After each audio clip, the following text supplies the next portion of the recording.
People said Lucien Moretti stopped speaking to women the same night his fiancée died. 5 years later, I learned silence could feel more dangerous than screaming. Rain hammered against the windshield of the catering van as we crawled through the iron gates of Blackthorne Manor. The estate sat on top of the hill like something abandoned by God. Dark stone walls, endless windows glowing dim gold, a fountain that hadn't worked in years. I checked the address on my phone 3 times anyway. "You're shaking," Talia whispered beside me. "I'm freezing." That was a lie. The heat inside the van barely worked, but my hands had started trembling the second those gates opened. Everybody in Manhattan knew the rumors about Lucien Moretti, Mafia king, billionaire ghost, the man who vanished after a tragedy nobody dared explain out loud. "Remember the rules," our manager said from the front seat. "No eye contact, no questions, no wandering upstairs." Talia snorted softly, like Dracula with a trust fund. Nobody laughed. The driver slowed near the entrance staircase where security guards waited under black umbrellas. Even from 30 feet away, they looked terrifyingly calm. Not loud, not aggressive. Worse, controlled. Men who never needed to raise their voices. One guard opened the van door without speaking. Cold rain sprayed across my face instantly. "Move," the manager hissed. I grabbed 2 silver trays and hurried toward the mansion entrance in my slippery black shoes. My left wrist throbbed beneath my sleeve. I tugged the fabric lower automatically. The bruise underneath had darkened overnight. Purple around the edges, yellow near the center. Dean had apologized afterward. He always apologized afterward. The marble foyer swallowed us whole the second we stepped inside. Everything smelled like expensive candles and old money. Crystal chandeliers glowed overhead like frozen fire. A staircase curved upward into darkness. The house felt alive in the worst possible way, like it was watching us. "Kitchen's this way," a housekeeper said quietly. Even she sounded nervous. We followed her through endless hallways lined with oil paintings and covered furniture. White sheets draped over entire sections of the mansion like funeral cloths. "Why are things covered?" I whispered. The housekeeper avoided my eyes. "Mr. Moretti doesn't entertain anymore." Something about the way she said entertain made my stomach tighten. We entered the kitchen where chefs moved in tense silence. Nobody joked. Nobody smiled. Every few minutes, someone glanced toward the ceiling, as if they were listening for footsteps. "Has anyone actually seen him?" Talia whispered while arranging champagne glasses. An older chef answered before I could. "Once." His hands kept moving while he spoke. 3 years ago. He came downstairs during a thunderstorm and stood by the piano for an hour. "That's creepy as hell," Talia muttered. "Shut up if you want to keep your job," the chef snapped. Silence fell again. Heavy. Suffocating. Then the lights flickered once. Every person in that kitchen froze. A guard stepped through the doorway seconds later. Tall. Black suit. Expression empty. "Mr. Moretti will join dinner tonight." Nobody breathed. The guard's eyes moved across the room before stopping on me. Specifically my wrist. My sleeve had slipped up half an inch while carrying trays. I pulled it down too quickly. Too late. "You," he said calmly.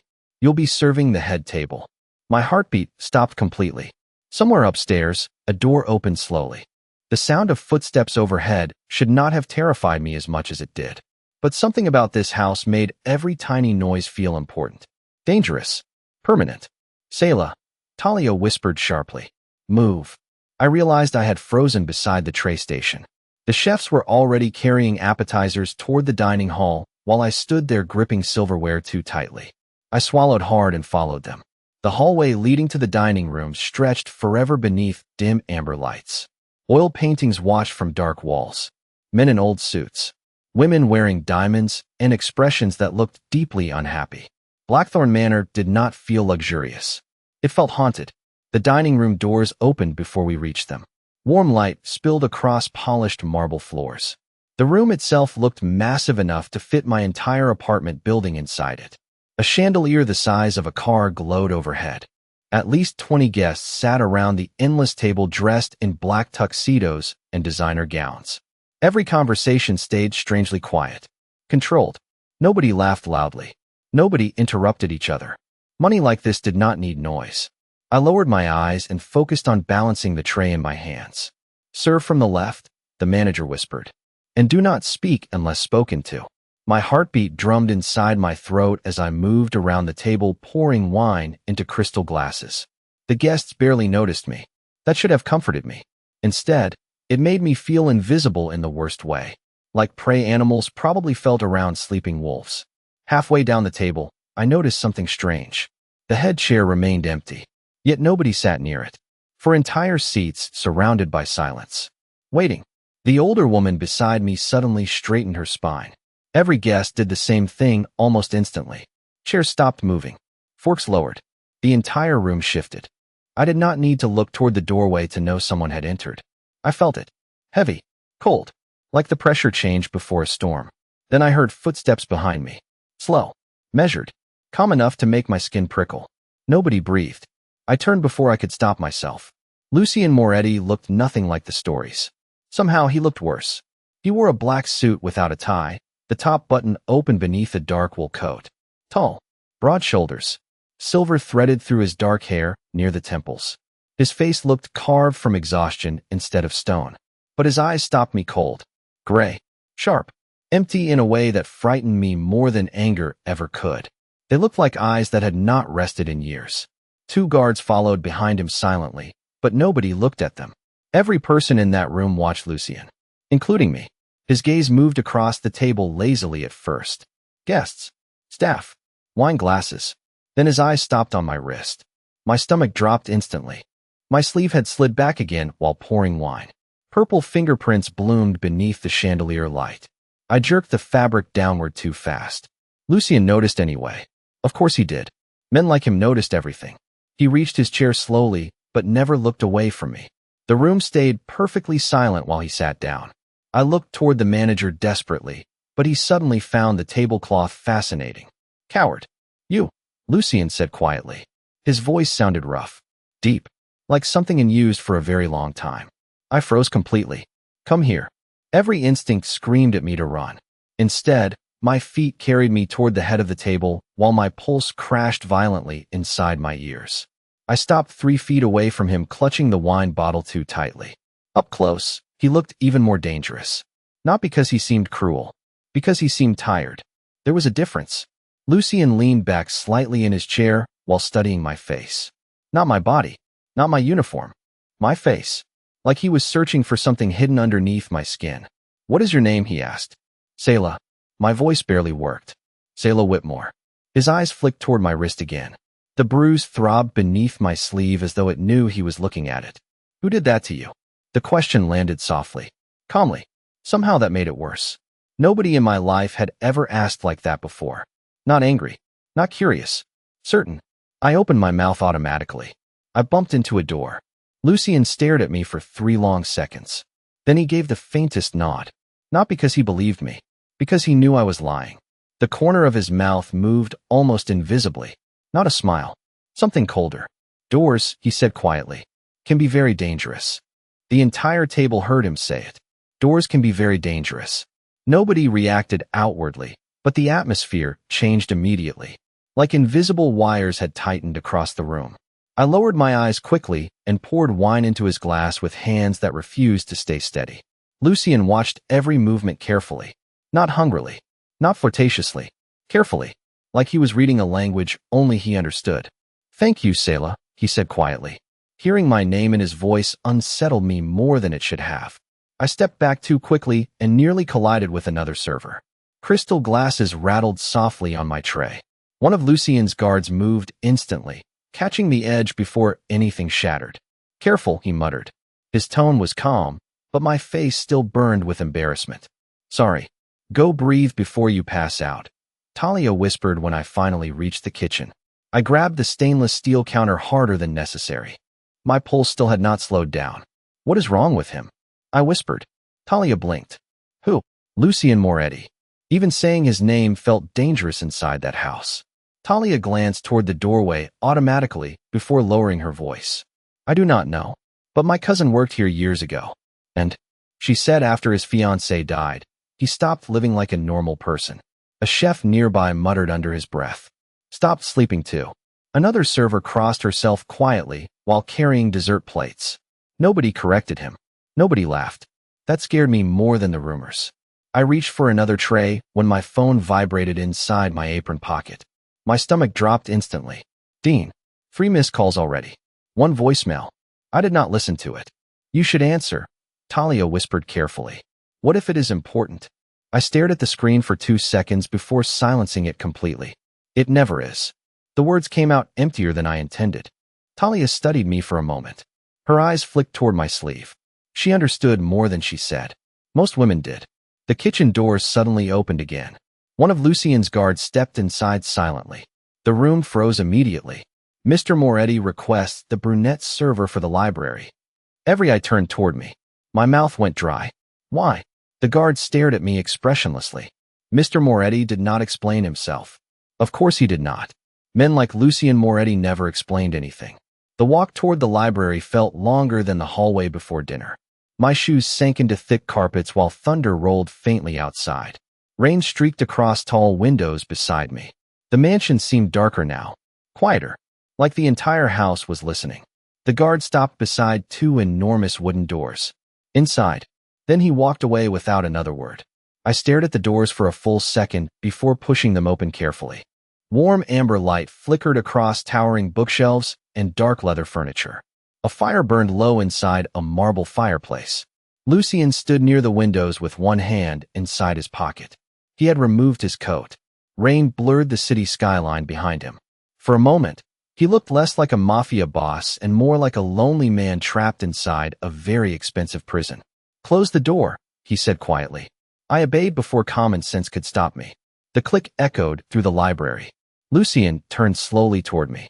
Up close, exhaustion carved shadows beneath his eyes. Do you know why people lie about bruises? He asked suddenly. My throat tightened immediately. I do not know what you mean. Yes, you do.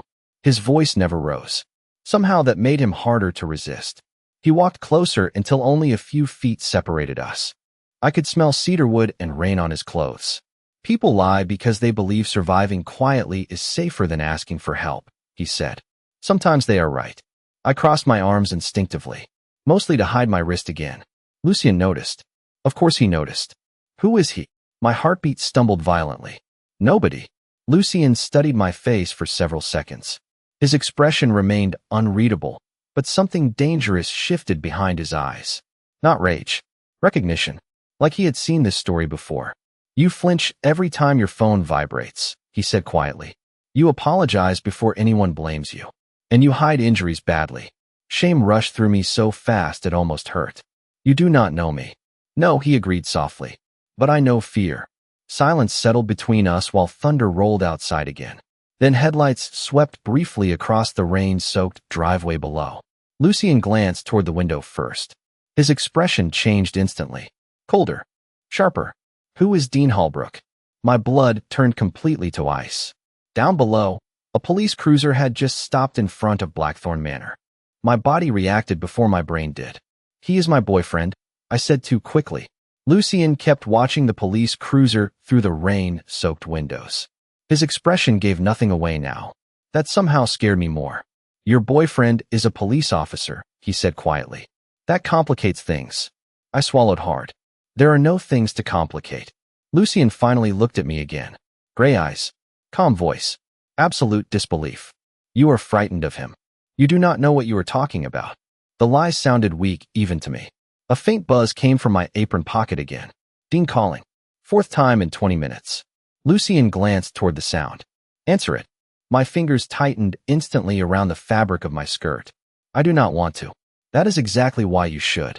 Thunder rolled somewhere over the city while the phone continued vibrating against my hip. I finally pulled it out with shaking hands. Dean's contact photo filled the screen. Smiling. Charming. Perfect.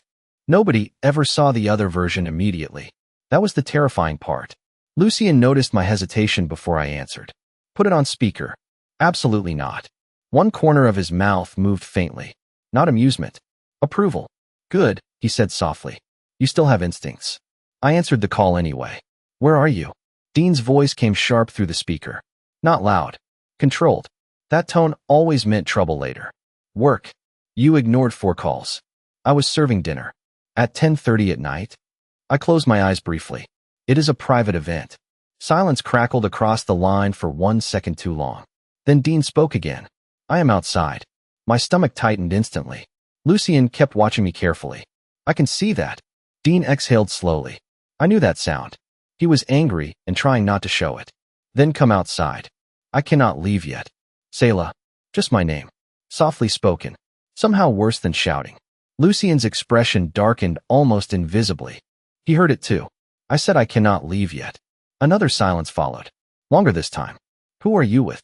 My heartbeat stumbled violently. Lucien stepped closer without speaking. Dean must have heard the shift in my breathing, because his voice hardened instantly. Who was in the room with you? Nobody. Wrong answer. I knew it immediately. Dean always noticed lies faster than truths. Open FaceTime. Dean, stop. Now. My hand started trembling again. Lucien noticed immediately. His gaze dropped briefly toward my wrist before lifting back to my face. Something cold flickered behind his eyes. Selah, Dean said quietly. Do not embarrass me tonight. Shame flooded through my chest automatically, even though I had done nothing wrong. That was how relationships like ours worked. You apologized for existing incorrectly. Lucien reached forward suddenly. Not touching me. Just taking the phone gently from my hand before I could react. Dean went silent instantly. Lucien raised the phone calmly toward his own ear. Officer Holbrook, he said softly. She is busy. The temperature in the room seemed to drop 10 degrees. Dean did not speak for 2 full seconds. Who is this? Lucien Moretti. Silence exploded across the line. Even I stopped breathing. Everybody in New York knew that name. Police departments included. Dean recovered quickly, but I still heard the shift in his voice. Less confidence now. More caution. Selah works for the catering company, Dean said carefully. Her shift is over. Lucien's expression never changed. No, he replied quietly. It is not. Rain hammered harder against the windows. Somewhere downstairs, a grandfather clock chimed softly through the mansion halls. Dean laughed once without humor. With respect, Mr. Moretti, my girlfriend is coming home. Lucien finally looked toward me again. Really looked. At the bruise hidden beneath my sleeve. At my shaking hands. At the fear I had failed to hide all night. I do not think she wants to, he said softly. My chest tightened painfully. Nobody had ever said something like that before. Not once. Dean's voice sharpened immediately. Put Selah back on the phone. Lucien handed it to me without resistance. I grabbed it quickly. Dean, please just go home. Did he touch you? The question came instantly. Possessive. Suspicious. Familiar. No, then why are you shaking? Because one dangerous man had just noticed another dangerous man too clearly. Because somehow Lucien Moretti saw through me easier than the person who claimed to love me. Because standing inside that library felt safer than going outside. I stared toward the rain streaking across the windows while my heartbeat crashed unevenly inside my chest. Dean lowered his voice again. That calm tone returned. Come outside now, Selah. Lucien stepped beside me silently. Close enough that I caught cedarwood and smoke again. Tell him no, he murmured quietly. My breath caught completely. Dean heard the silence instantly. Selah, he warned. And for the first time in 2 years, I whispered the word that changed everything. No. The silence after that single word felt enormous. No. I had whispered it softly, but it echoed through my entire body like broken glass. Dean did not answer immediately. That terrified me more than yelling ever could. Lucien stayed beside me without moving. Calm. Watching. Waiting. Rain streaked down the giant windows behind us while thunder rolled somewhere over Manhattan. Finally, Dean exhaled slowly into the phone. You are making a mistake. My throat tightened. Dean, please just go home. Do not tell me what to do. There it was. The shift. Small enough that most people would miss it. But I knew Dean too well. The colder his voice became, the angrier he actually was. Lucien heard it too. I could feel it. I will call you tomorrow, I whispered quickly.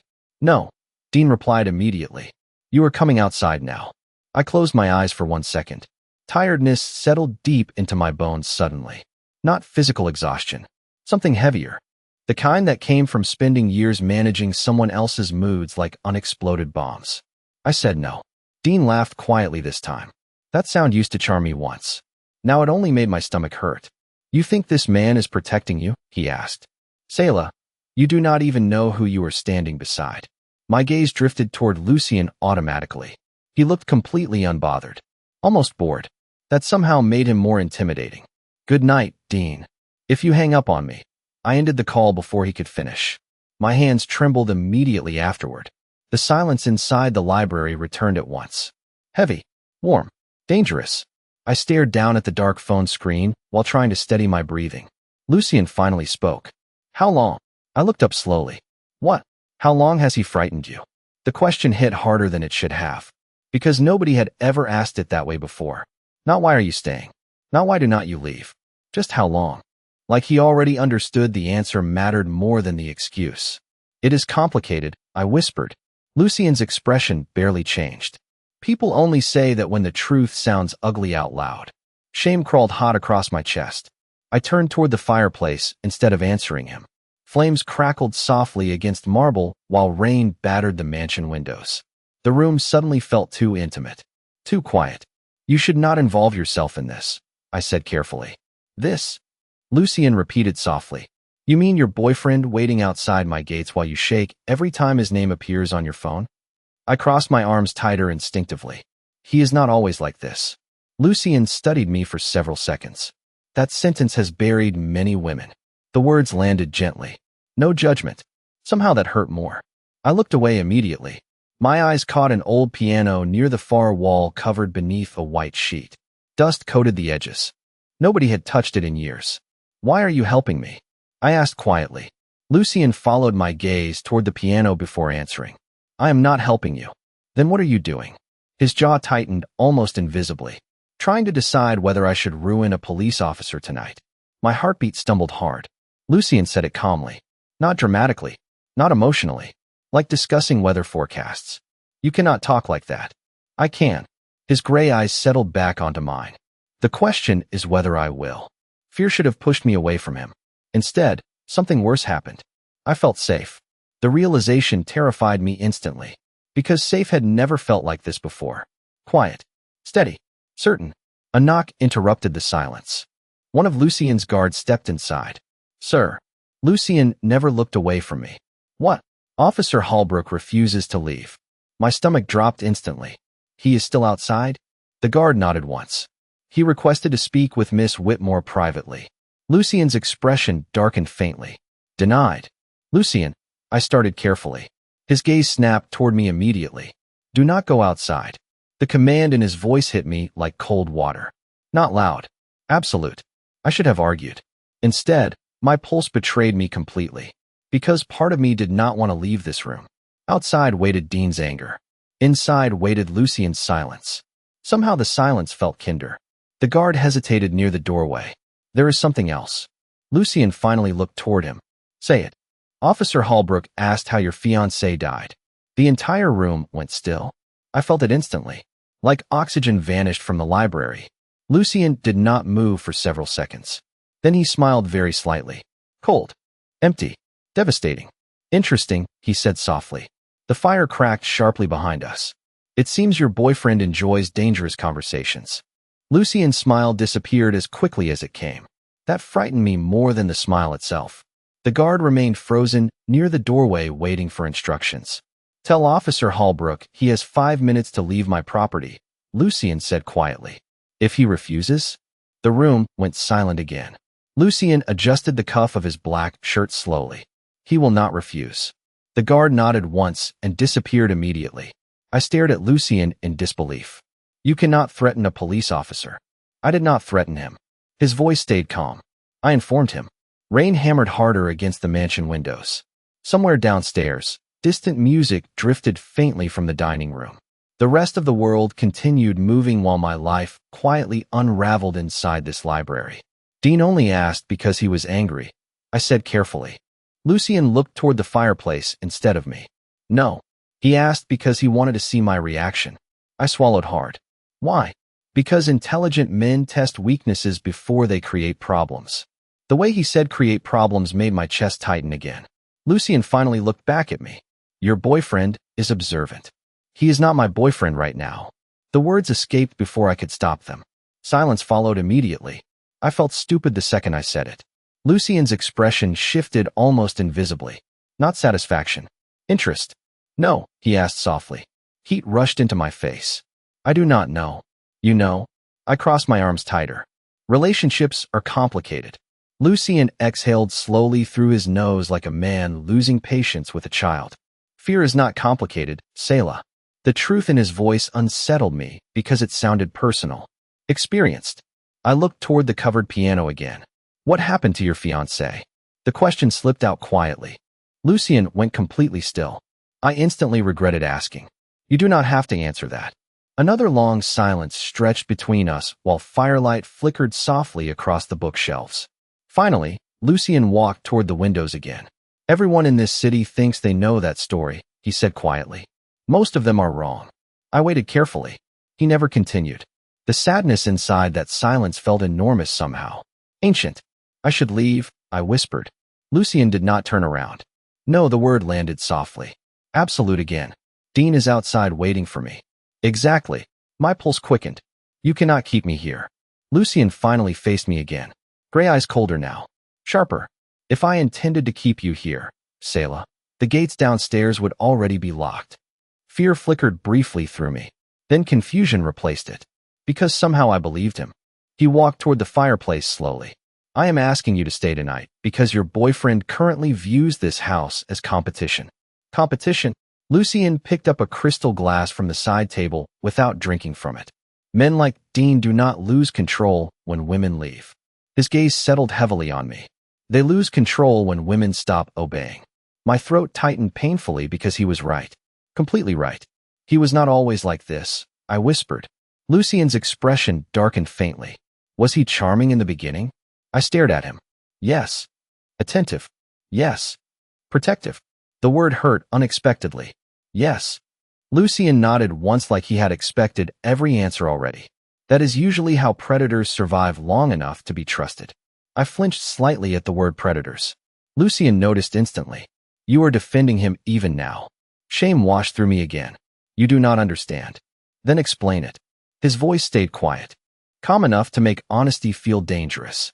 I stared into the fire while trying to untangle thoughts I had buried for years. After my mother died, I spent most of my life alone, I whispered. Dean made me feel chosen. The admission sounded pathetic out loud.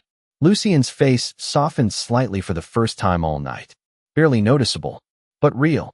Lonely people often confuse attention with safety, he said quietly.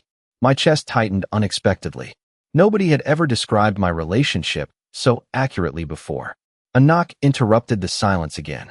Another guard entered quickly. Officer Hallbrook has left the property. Relief crashed through me instantly. I finally breathed normally for the first time in an hour. Lucien noticed. Of course he noticed. You are still afraid, he said softly. I looked toward the rain streaking across the windows again. The police cruiser headlights were gone now, but fear remained sitting heavily beneath my ribs. Because Dean leaving quietly never meant the situation was over. It usually meant he was planning something worse later. Lucien seemed to read that realization directly from my face. You are not going home tonight, he said calmly. My eyes snapped toward him immediately. What? I already instructed the staff to prepare the East guest suite. Every nerve inside my body went rigid. You made that decision without asking me? Yes. Anger flared hot through my chest for the first time all evening. You do not get to control my life just because you are rich and dangerous. Lucien stared at me steadily while thunder rolled outside again. Good, he said softly. There is the part of you I was waiting to meet. His words stayed with me long after he left the library. There is the part of you I was waiting to meet. Nobody had ever looked relieved when I got angry before. Most people either backed away or pushed harder. Lucien Moretti had looked interested. That felt dangerous in ways I did not understand yet. A housekeeper named Evelyn escorted me upstairs 20 minutes later. The East Wing looked nothing like the rest of the mansion. Softer somehow. Quieter. Warm lamps glowed against cream-colored walls while rain tapped gently against tall windows. Mr. Moretti does not usually allow guests upstairs, Evelyn said carefully while opening the suite door. I am not a guest. Evelyn gave me a strange look. No, she agreed softly. I do not think you are. The room itself looked larger than my entire apartment. A fireplace crackled quietly near a sitting area. Fresh clothes waited folded neatly across the bed beside unopened toiletries and slippers that probably cost more than my weekly groceries. I stared at everything uncomfortably. I cannot accept this. You already have. Evelyn's tone stayed kind instead of judgmental. Somehow that made me feel worse. She hesitated near the doorway before speaking again. If you need anything during the night, dial 0. Does Lucien always bring strangers into his house? Evelyn's expression shifted immediately. No, something in the way she answered made me stop asking questions. The door closed softly behind her seconds later. Silence settled around me at once. Real silence. Not the tense kind from downstairs. Just quiet. I stood there for several minutes without moving. My body still had not adjusted to the idea that Dean was gone. Usually after arguments, my entire apartment filled with anxiety for hours. Waiting for texts, calls, apologies, blame. Tonight, only rain touched the windows. I walked slowly toward the fireplace and held my hands near the warmth. My wrist still ached beneath my sleeve. Lucien's voice echoed quietly inside my head. Fear is not complicated, Selah. I hated how much those words affected me. Because part of me knew he was right. Another part still wanted to defend Dean automatically. That was the worst thing about unhealthy love. It trained your instincts against yourself. My phone buzzed suddenly across the room. I jumped hard enough to embarrass myself even alone. Dean. 7 missed calls now. 3 voicemails. 1 text message. We need to talk privately tomorrow. No anger. No threats. That frightened me more than shouting would have. I locked the phone immediately and tossed it onto the bed. Then I noticed something strange near the balcony doors. A piano bench. My eyes drifted slowly across the room until I spotted the instrument itself sitting beneath a white cloth near the corner windows. Dust covered the edges. Nobody had touched it recently. Thunder rolled softly outside again. Before I could stop myself, I walked closer. The cloth felt cool beneath my fingertips as I pulled it back slightly. Black polished wood gleamed beneath the dim light. Beautiful. Expensive. Lonely. 1 piano key sat chipped near the center. Tiny detail. Somehow heartbreaking. He used to play every night. I spun around so quickly my pulse stumbled. Evelyn stood quietly near the doorway holding folded towels. I had not heard her return. Sorry, she whispered. I did not mean to frighten you. My breathing slowly steadied again. Lucien played piano? Evelyn nodded once while placing the towels beside the bathroom door. Before. Something heavy settled inside that single word. Before. What changed? Evelyn looked toward the piano for several long seconds. Miss Celeste died. The air inside the room shifted slightly. Softer now. Sadder. She was his fiancée? Yes. Evelyn's expression turned distant. This house was different back then. Music everywhere. Flowers. Parties. Her voice lowered carefully. After she died, Mr. Moretti stopped opening the curtains. My chest tightened unexpectedly. I pictured Lucien standing alone inside this enormous mansion for 5 years, surrounded by silence and ghosts. Did he love her very much? Evelyn looked surprised by the question. I think she was the only thing he ever loved more than power. The answer stayed with me after she left again. I changed into the oversized sweater waiting beside the bed and curled beneath heavy blankets afterward. Sleep should have come easily. Instead, my thoughts kept circling back toward gray eyes and quiet voices, and the strange gentleness hidden beneath Lucien's control. Around 2 in the morning, I finally drifted off. Then music woke me. Soft piano notes floated faintly through the hallway walls. Slow, careful, achingly beautiful. My heartbeat quickened instantly. Evelyn said he had stopped playing years ago. Yet somewhere inside Blackthorne Manor, Lucien Moretti was sitting at a piano in the middle of the night. At first I thought I imagined the music. Half asleep, disoriented. But the piano continued softly through the walls. Slow notes drifting through Blackthorne Manor like smoke. I sat up carefully beneath the blankets while rain whispered against the windows. The clock beside the bed read 2:13 a.m. Every sensible instinct told me to stay inside the room. Instead, I followed the music. The hallway outside lay silent beneath dim golden lamps. Thick carpets softened my footsteps while the melody pulled me farther through the mansion. Sad music always sounded lonelier after midnight. This sounded devastating. I passed dark paintings and shuttered windows until I noticed lights spilling beneath a pair of half-open doors downstairs. The piano waited inside. So did Lucien. He sat alone beneath a small chandelier wearing black slacks and a charcoal sweater instead of his suit jacket. The softer clothes somehow made him look more exhausted. More human. Candlelight flickered across the room while his fingers moved slowly across the piano keys. I stopped breathing for 1 second. Nobody should have looked that lonely while surrounded by that much beauty. Lucien noticed me almost immediately. Of course he did. His hands stilled against the piano. Silence rushed into the room at once. "I woke you," he said quietly. I shook my head automatically. "No. I mean yes. But it is okay." Lucien studied me for several seconds before glancing toward the doorway. "You should be asleep. You should be too." The words slipped out before I could stop them. To my surprise, Lucien almost smiled. Almost. "I do not sleep much." I believed him instantly. The room itself felt frozen in another lifetime. White roses stood dead inside crystal vases. Dust coated the shelves near the windows.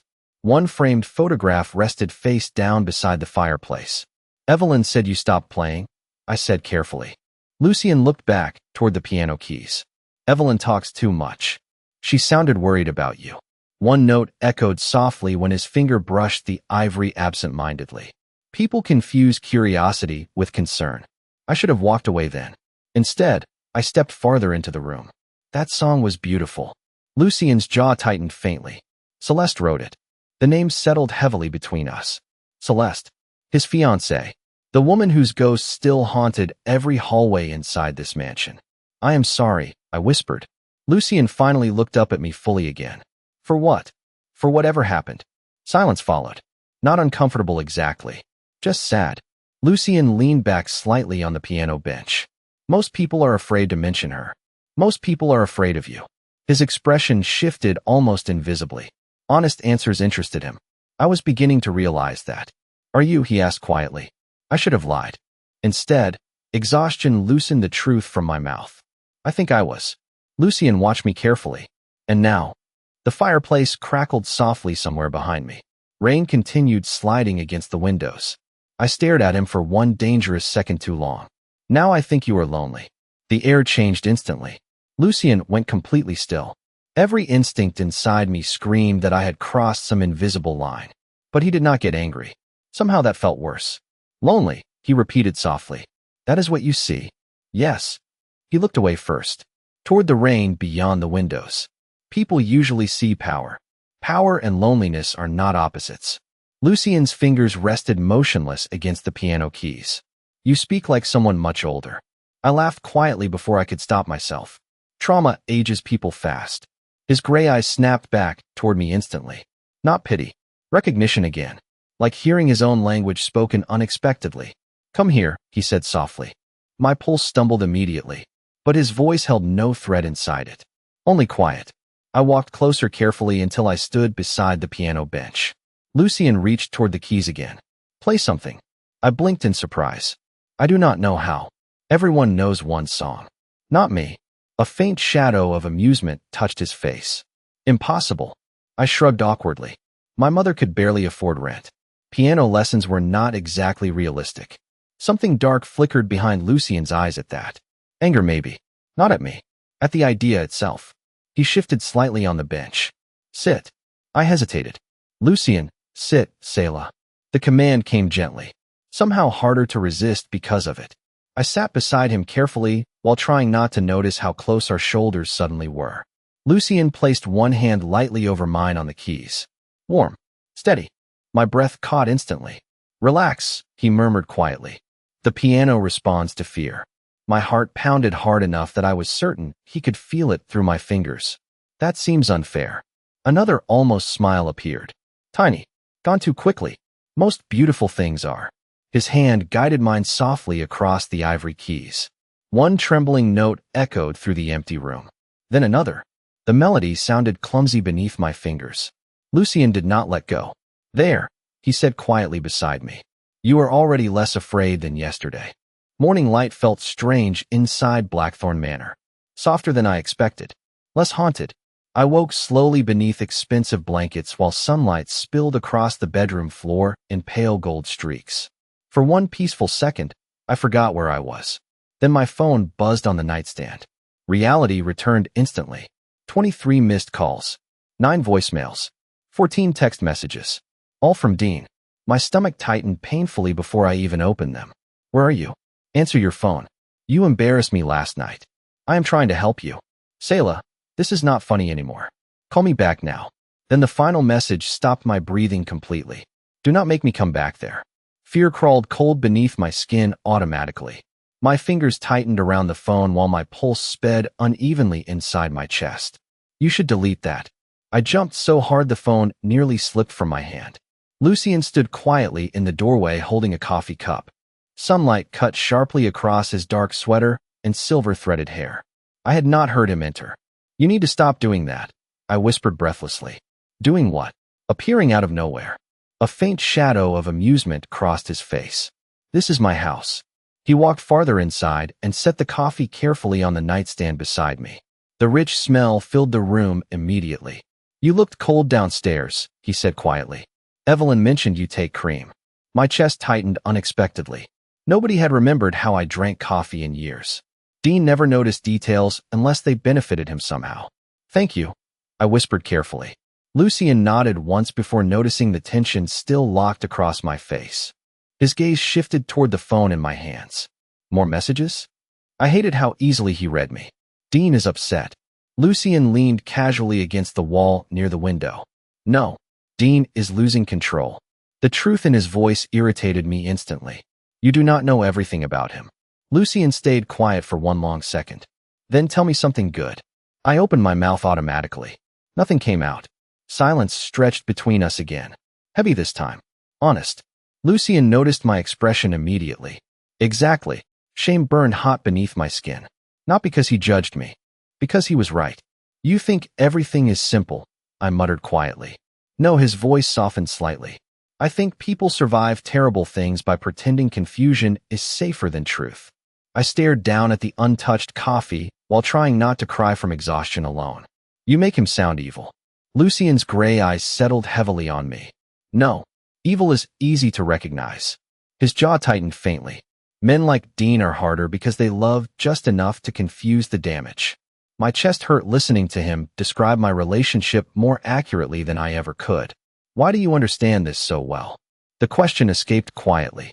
Lucien looked away first, toward the bright windows overlooking the gardens below. Because I failed to protect someone once. The room fell silent immediately afterward. I wanted to ask more questions. About Celeste. About guilt. About the sadness living permanently inside his eyes. But something told me those wounds still bled beneath the surface. A sharp knock interrupted the moment. One of Lucien's guards stepped inside carrying a tablet. Sir. Lucien's expression cooled instantly. What? The guard hesitated before turning the screen toward him. This started spreading 30 minutes ago. Lucien took the tablet calmly. Then his face darkened in a way I had never seen before. Cold. Dangerous. Real fear flickered beneath my ribs instantly. What is it? Lucien handed me the tablet without speaking. My stomach dropped the second I saw the headline. Mystery woman spends night inside Moretti estate.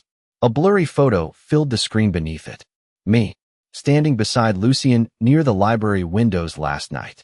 Someone had photographed us through the glass. Another headline appeared underneath.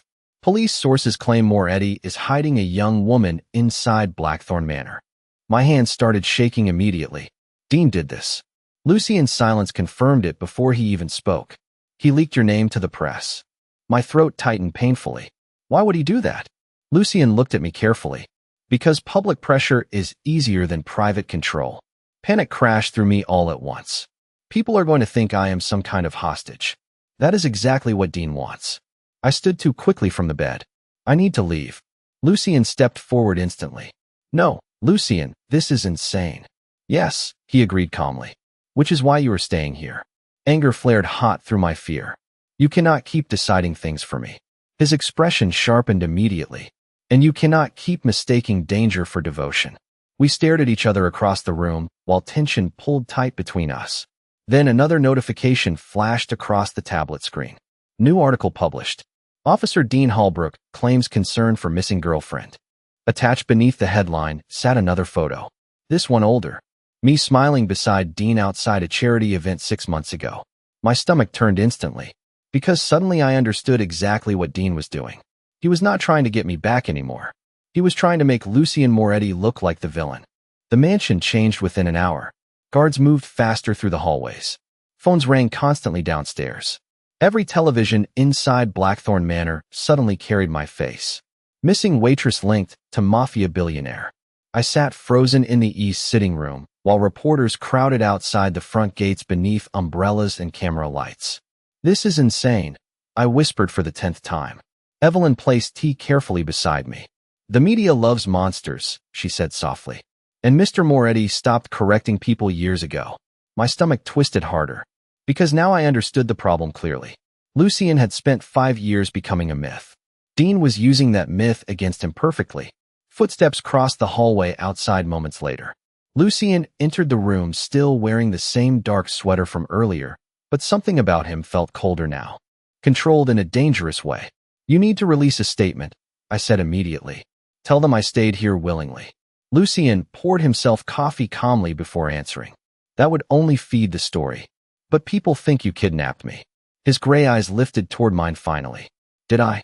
The question caught me off guard. No, then let them talk. Frustration flared hot through my chest. You do not care what people think about you. No, he agreed quietly. But I care what desperate men are willing to do when embarrassed publicly. My pulse stumbled slightly. You think Dean is dangerous. Lucien stared at me steadily over the rim of his coffee cup. I think Dean believes losing you is humiliating. He set the cup down softly. That makes him unpredictable. Rain continued tapping against the windows while news helicopters circled somewhere above Manhattan. The entire city suddenly cared about my life. I hated it. I should have left this morning, I whispered. Lucien's jaw tightened faintly. No. Everything became worse because I stayed here. No, he repeated more firmly. Everything became visible because you stayed here. Silence settled heavily between us afterward. I hated how much truth lived inside his words. My phone vibrated again across the table. Dean calling. Lucien glanced toward it without moving. Do not answer. Maybe I should. Why? I rubbed my forehead tiredly. Because maybe I can calm him down. Lucien's expression darkened immediately. Women spend too much time trying to manage men who enjoy frightening them.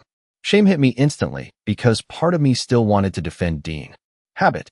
Conditioning. Hope. I hated all three. The phone finally stopped vibrating. Then another notification appeared immediately afterward. Video attachment received. My stomach tightened painfully before I even opened it. Dean stood outside a police precinct wearing his uniform. Cameras surrounded him while reporters shouted questions. His face looked exhausted. Concerned. Convincing. Selah Whitmore is a vulnerable young woman, Dean said into the microphones. I believe she is being manipulated by dangerous people. My heartbeat quickened instantly. Lucien stayed completely silent beside me. Dean lowered his voice slightly. If Selah sees this, I just want her to know nobody blames her. Tears burned unexpectedly behind my eyes. Not because I believed him. Because 6 months ago, I would have. He is good at this, I whispered. Lucien looked toward the television screen coldly. Yes. Dean continued speaking while cameras flashed around him. I only want her safe. The lie sounded beautiful. That was the problem. Beautiful lies destroyed people slowly because they arrived wearing love's face. The interview ended moments later. Silence returned to the room. Then Lucien spoke quietly beside me. Do you know why manipulative men are difficult to leave? I stared toward the dark television screen. Why? His voice softened slightly. Because sometimes they are kind. My chest tightened painfully at the truth inside those words. Lucien walked toward the windows afterward while reporters shouted outside the gates below. Stay away from the windows today, he said quietly. Why?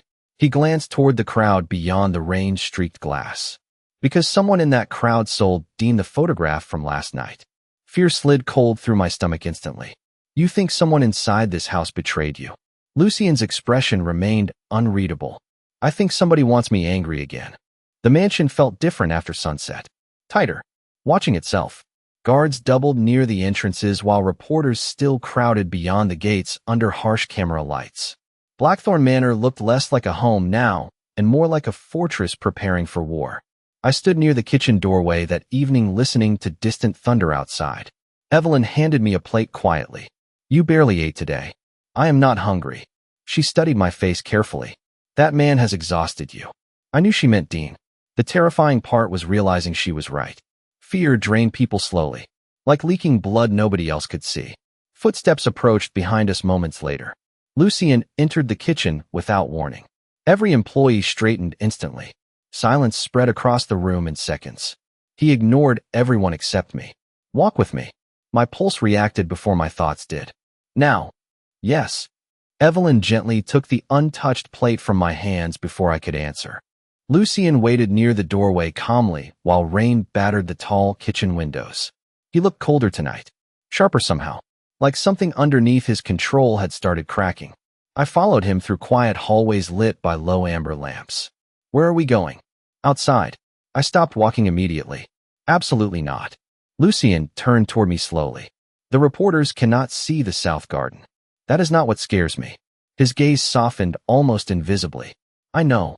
Thunder rolled softly overhead while rain misted against the glass doors ahead of us. Lucien opened one carefully. Cold air rushed inside instantly, carrying the scent of wet roses and stone. The garden beyond looked enormous beneath silver rainlight. Ivy covered the walls. White flowers climbed ancient trellises beside dark pathways. Beautiful. Lonely. You keep gardens alive better than people, I whispered before thinking. Lucien glanced toward the roses quietly. Plants ask for honesty. People ask for performances. We walked slowly beneath covered archways while rain whispered around us. For several minutes, neither of us spoke. Somehow the silence felt peaceful instead of heavy tonight. Evelyn said you stopped coming here, I said carefully. Lucien's expression darkened faintly. I did. Why? His eyes moved toward a stone bench near the fountain. Because Celeste died there. My chest tightened instantly. The rain suddenly sounded louder. More intimate. Lucien stared toward the empty fountain for several long seconds. Afterward, I locked the garden gates and never returned. I looked at him carefully. Until now. A humorless smile touched his mouth briefly. Apparently, something fragile moved beneath his voice tonight. Not weakness. Grief. Real grief never disappeared completely. It simply learned how to dress itself elegantly. Lucien, I whispered carefully. What actually happened to her? He stayed silent, so long I thought he would ignore the question entirely. Then he surprised me. Someone wanted to punish me, he said quietly. She paid the price instead. The sadness inside those words nearly broke my heart. I stepped closer without realizing it. That was not your fault. Lucien finally looked at me fully. Rainlight silvered his gray eyes. Every dangerous man eventually believes that lie. My throat tightened painfully. Because for the first time since meeting him, Lucien looked exhausted instead of powerful. Human instead of legendary. A phone suddenly rang somewhere behind us. One of the guards approached quickly beneath a black umbrella. Sir. Lucien's face hardened instantly again. The vulnerable moment vanished like smoke. What? Officer Hallbrook entered the north checkpoint 10 minutes ago. Fear crashed through my chest immediately. What? The guard continued carefully. He claims he has a warrant to speak with Miss Whitmore. My pulse stumbled violently. Lucien stepped in front of me automatically. Not dramatically. Instinctively. That warrant does not exist, he said coldly. We checked. Rain slid down his dark hair while tension tightened across the garden. Then why is he here? I whispered. The guard hesitated before answering. Because he brought reporters with him. My stomach dropped instantly. Of course Dean had. Public pressure. Public sympathy. Public humiliation. He wanted cameras pointed at Blackthorne Manor while he played the concerned boyfriend rescuing the vulnerable waitress from the monster. Lucien looked toward the mansion windows glowing behind us. Cold fury sharpened every line of his face. Get the cars ready, he said quietly. The guard blinked once in surprise. Sir. Lucien never looked away from the house. If Dean wants the city watching tonight, he said softly, then let them watch what happens when I finally walk outside. Everything happened too fast after that. Guards moved through the mansion with quiet urgency while rain hammered against the windows hard enough to shake the glass. I stood near the staircase, gripping the railing tightly, while camera flashes exploded outside the gates. You should stay upstairs, Evelyn whispered beside me. No, my voice sounded steadier than I felt. Down below, the massive front doors opened slowly for the first time in years. Every employee inside the mansion stopped moving instantly. Lucien stepped into the foyer wearing a black wool coat over dark clothes. The entire atmosphere changed around him. Not louder, colder. Like the house itself recognized its owner again. He really has not gone outside in years, has he? I whispered. Evelyn shook her head quietly.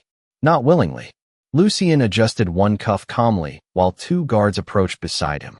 No weapons visible tonight, he said softly. I want witnesses comfortable. One guard hesitated. Sir, Officer Hallbrook brought local media. I know. Lucian's expression never shifted. That was the point. My stomach tightened painfully. Dean wanted a performance.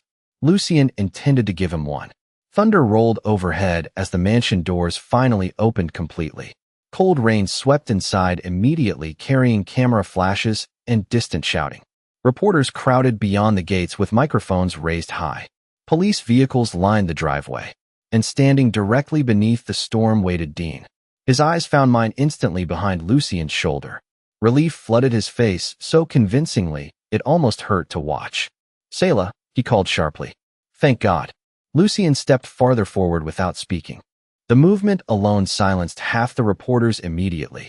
Even from the staircase, I felt the shift ripple through the crowd. Fear, respect, curiosity. Dean straightened slightly beneath the rain. Mr. Moretti, he said carefully, I am here for Selah. Lucian stood motionless beneath the storm while water darkened his coat. No, he replied quietly. You are here because she stopped answering your calls. Cameras flashed wildly around them. Dean ignored the reporters completely. Smart. He only looked at me. Selah, come here. My pulse stumbled hard. The old instinct returned instantly. Obey. Calm him down. Make this easier. Then Lucian spoke again. Do not move unless you want to. The words hit me harder than they should have. Because nobody had ever reminded me I had a choice before. Dean heard it too. His expression hardened almost invisibly. You are manipulating her. Lucian's gray eyes remained cold. Interesting accusation from a man using reporters to pressure a frightened woman publicly. Several cameras turned toward Dean immediately after that. His jaw tightened. Good. For once somebody else noticed the cracks beneath his charm. Selah, Dean said again, softer this time. Please come home. Home. The word nearly broke my heart because I suddenly realized something terrifying. Home was never supposed to feel like fear. Rain poured harder across the driveway while everyone waited for my answer. Lucian never looked at me. He simply stood there between Dean and the mansion like something ancient and unmovable, protecting me without forcing me. That difference changed everything.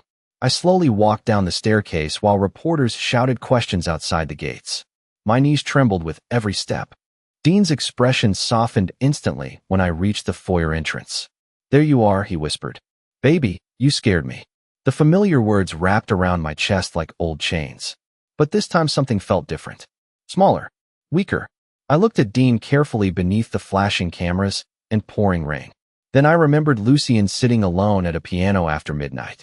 Remembered him asking nothing from me except honesty. You told the media I was vulnerable, I said quietly. Dean blinked once. Because you are upset. No, my voice steadied slowly. Because you needed me to look helpless. Silence crashed across the driveway instantly. Dean stared at me like he no longer recognized the woman speaking. Maybe he did not. Rain slid down Lucian's dark hair beside me while reporters pushed closer against the gates. Selah, Dean warned softly. That tone again. Calm. Controlled. Dangerous underneath. Except this time I finally heard it clearly. And for the first time in 2 years, I did not feel guilty for being afraid. The rain kept falling after the cameras stopped flashing. Reporters slowly backed away from the gates once they realized no dramatic rescue was happening tonight. Dean stood motionless across the driveway, staring at me like he still expected obedience to return eventually. It did not. Something inside me had finally broken open. Or healed. Maybe both. Selah, Dean said quietly. You are emotional right now. I almost laughed. Every woman knew those words. The careful way certain men use them to shrink your instincts until you stop trusting your own fear. But this time I noticed something else. Lucian never interrupted me. Never answered for me. He simply stood beside me in the rain waiting for my decision. That difference changed everything. I looked at Dean carefully beneath the storm. You told strangers I was vulnerable before asking if I was safe. His jaw tightened immediately. I was worried about you. No, I whispered softly.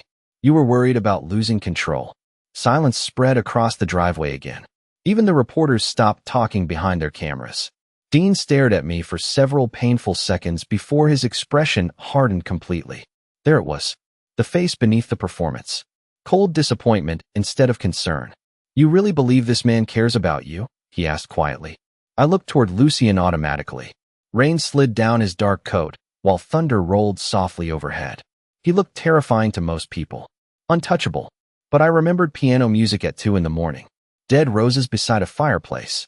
A lonely man carrying grief like a second heartbeat. Yes, I answered honestly. Dean laughed once without humor. Selah, he is dangerous. Lucien finally spoke beside me. So are you. The calm certainty in his voice sliced through the storm instantly. Dean's eyes darkened. You do not know anything about me. No, Lucien agreed softly. But I know what frightened women look like. My chest tightened painfully at those words. Because for the first time in years, someone had noticed my fear without asking me to hide it better. Dean looked back toward me one final time. If you stay here, do not expect me to keep protecting you. The old guilt tried to rise automatically, then disappeared just as fast. Protection should never feel like debt. Goodbye, Dean. His face changed slightly after that. Not heartbreak. Fury. Quiet fury wrapped inside wounded pride. He turned without another word and walked back toward the police cruiser while cameras followed him through the rain. I watched the taillights disappear slowly beyond the gates of Blackthorne Manor. Then my knees nearly gave out from exhaustion alone. Lucien steadied my arm instantly. Warm hand. Gentle grip. Nothing possessive inside it. Easy, he murmured quietly. I realized then that the reporters had stopped filming completely. They were watching us now with confusion instead of excitement. Because the monster from their headlines stood in the rain holding me like something fragile instead of conquered. Lucien guided me back toward the mansion slowly while thunder faded farther into the distance. The front doors closed behind us with a deep echoing sound. Silence wrapped around the foyer immediately afterward. Warmth. Safety. Home. The realization startled me. Lucien noticed my expression instantly. What? I looked up at him beneath the chandelier light. Nothing. His gray eyes studied my face carefully. That is usually a lie. A tired laugh escaped me before I could stop it. Lucien stared for one surprised second before something softened across his face. Real warmth this time. Small. Rare. Beautiful. There you are, he said quietly. What does that mean? He glanced toward the rain streaking across the giant windows. The first night you arrived here, you looked like someone apologizing for surviving. His gaze returned gently to mine. Tonight you finally stopped. Emotion rose suddenly inside my chest, too large to explain. Lucien stepped back slightly then, giving me space instead of taking it. Another difference. Another kindness disguised as restraint. You should rest, he said softly. I nodded, but neither of us moved immediately. Somewhere deep inside Blackthorne Manor, the old grandfather clock began chiming midnight. 12 slow notes echoing through the halls. Lucien listened quietly beside me before speaking again. Tomorrow the reporters will still be outside. I know. People will keep saying terrible things about me. I smiled faintly for the first time all day. They already did before I arrived. A low laugh escaped him unexpectedly. Real this time. Warm enough to make the entire mansion feel less haunted. And for the first time in 5 years, Lucien Moretti did not sound like a ghost anymore.